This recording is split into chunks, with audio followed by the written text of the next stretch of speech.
Grabe, ang dami nating gamit na. Ayan, pang jigging. Kasi pang light jigging tayo pag maaga sobra. Ayan, 500. Installate din syempre tayo. Flashlight. Tapos kompleto ng gamit natin. Tirati, walang kagamit-gamit.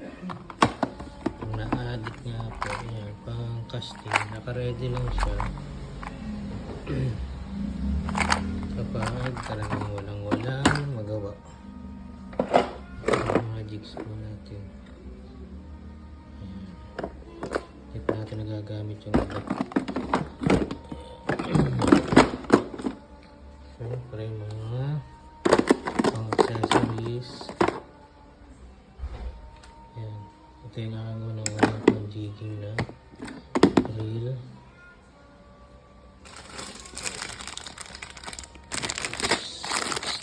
Gloves, waterproof na cellphone case, ayan, yun ang talagang para organize. Tapos syempre yung fighting belt kasi ang sakit pag nakakadawi tayo ng malaki, sakit sa likod. Grabe, napaka maganda na siyang tingnan, organized na.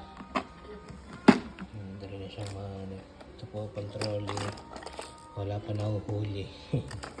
Yan, sticker ni Buklan. Nakalagay na yung isa niya.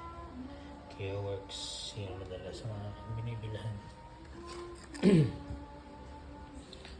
Tapos si Dino Jig, hindi ko pa natatry yung kanya. Yan po natin gamit. Ito pong box na to, ito po yung naparoon natin sa wall.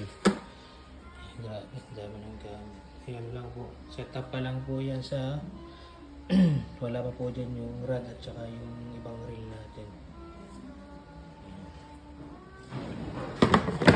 Napatibay. Pwede ko pa siyang tungtungan.